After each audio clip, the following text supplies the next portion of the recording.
ఆ లైన్లో నిలబడలేక ఆ టీవీలో చూసి అక్షంతలు వేసేసి భోజనానికి వెళ్ళిపోతున్నారు. రండి మనము వెళదాం.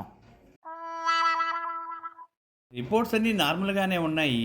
పోనీ కొన్నాళ్ల పాటు మీరు జోలపాట పాడడం మానేయండమ్మా. బిడ్డ ఏడుపు మాని నిద్రపోతాడేమో చూద్దాం. పట్టణాలలో చెడ్డీ గ్యాంగ్ పేరుతో దోపిడీలు, ప్రజలు అప్రమత్తంగా ఉండాలి. పోలీసు శాఖ.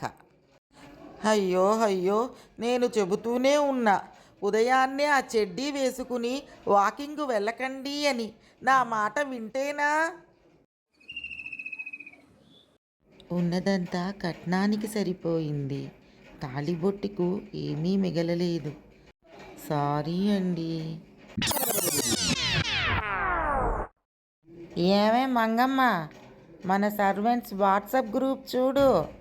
3వ వీధిలో అనసూయమ్మ వాళ్ళ మొగుడు దెబ్బలాట వీడియో ఎట్టాను. నిమ్మకాయ చారు మహత్తుగా కాచావు కాంతం. కాకపోతే నిమ్మకాయ 2 చెక్కలుగా కోసి వేసుంటే మరింత రుచిగా ఉండేదేమో.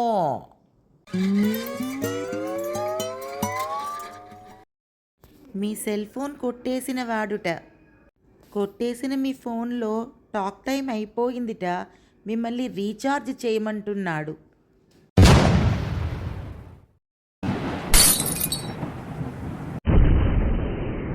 అయ్యో, ఏమిటండి ఆ దూకుడు? మళ్ళీ సెలూన్ వాడితో కానీ రాష్ట్ర విభజన గురించి గొడవ పడ్డారా ఏమిటి?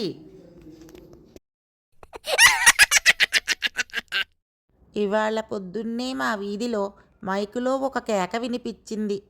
కేవలం 5,000 రూపాయలు ఇన్వెస్ట్ చేస్తే మీ కుటుంబం మొత్తం జీవితాంతం కూర్చొని తినవచ్చు అని.